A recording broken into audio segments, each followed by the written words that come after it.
Nabila Maulida dan Saya Lepianus Firdaus.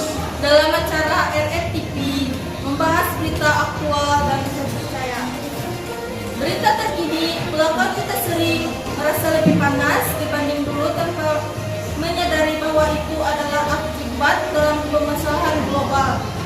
Kenaikan suhu global sejak sekitar 1980 sampai 2021 meningkatkan 2 kali lebih cepat daripada periode sebelumnya.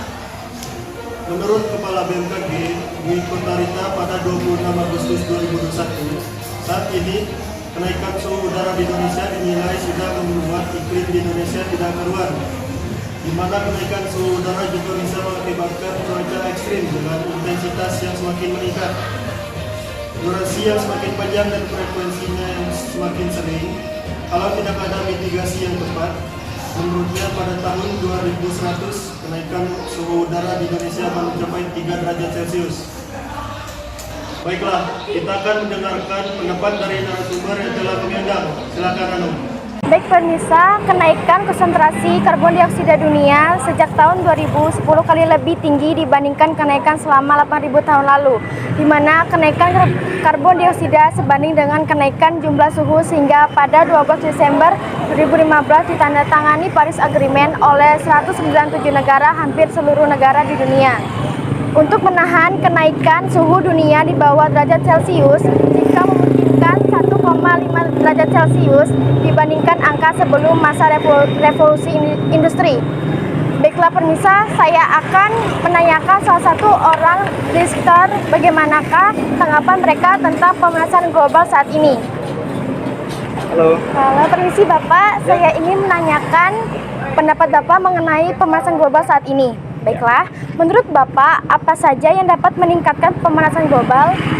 Pemanasan global itu sekarang tuh sedang banyak terjadi ya. Hal-hal yang di sekitar kita, sederhananya ketika kalian di sini membuang sampah sembarangan itu sebenarnya sudah menjadi faktor pemanasan global.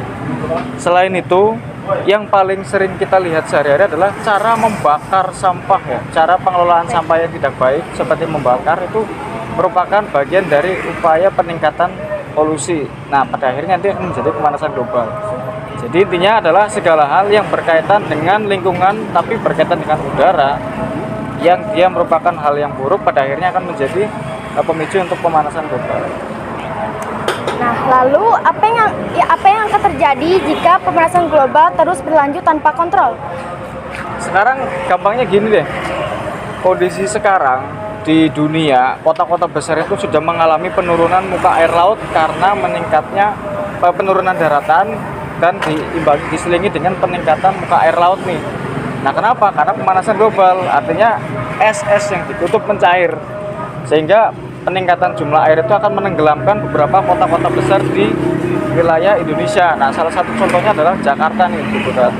Nah, dampak yang paling jelas adalah itu. Kita tahu semua kan Jakarta seperti apa gitu kan.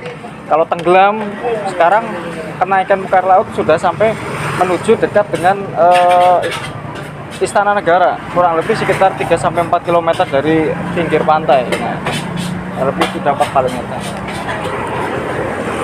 Seperti yang kita tahu, krisis peningkatan suhu global sudah di depan mata dan akan kita alami sendiri. Nah, menurut Bapak, bagaimanakah kondisi bumi ke depannya? Sebenarnya kondisi bumi itu akan menjadi ke arah lebih baik atau tidak menjadi lebih baik itu tergantung dari kita sekarang.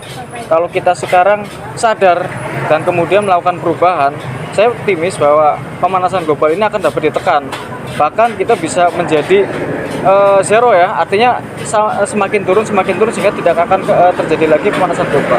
Paling nggak untuk yang kita bisa lakukan sekarang adalah menekan agar tidak terjadi peningkatan pemanasan global lebih lanjut. Saya pikir itu. Oke. Selanjutnya, menurut Bapak apa saja nih yang harus dilakukan untuk mengatasi pemanasan global? Cara yang paling sederhana adalah jangan buang sampah sembarangan, pengelolaan sampah itu jangan dibakar.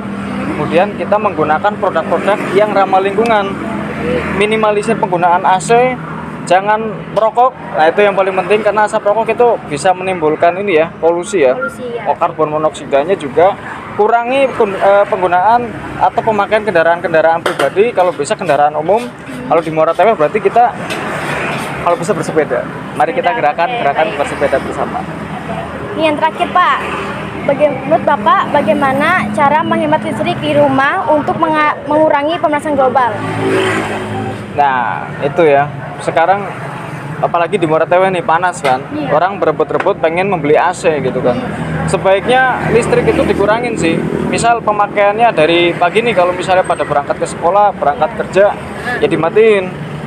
Nah, pemakaian kulkas misalnya dia kalau misalnya benar-benar nggak dipakai freezernya ya dikurangin, dikecilin gitu kan. Dan penggunaan hair dryer juga itu sangat berpengaruh ya. Hair dryer dia tuh ternyata menyumbang polusi udara juga tuh, pemanasannya kan. Dan satu lagi, AC kalau bisa, kalau misalnya bisa pakai kipas angin atau kita menanam pohon, kenapa harus pakai AC kalau bisa dingin gitu kan? Saya pikir itu. Baik, terima kasih Bapak atas pendapat yang diberikan. Demikian pemirsa informasi lintas berita terkini. Saya Hanum Molda Kusmastudi, pamit undur diri dan sampai jumpa. Baiklah pemirsa, kembali bersama kami Nebrianas Kapirdaus Dan Rita Paulina. dalam siaran RNTV. Demikianlah siaran seputar berita daripada pagi hari ini. Saya Nebrianas Kapirdaus Dan Rita Paulina. beserta seluruh kru yang bertugas mengucapkan terima kasih atas perhatian Anda. Terima kasih dan sampai jumpa.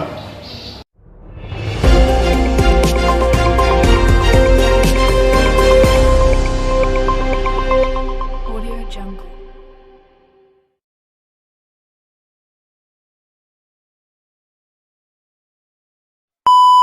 Beserta seluruh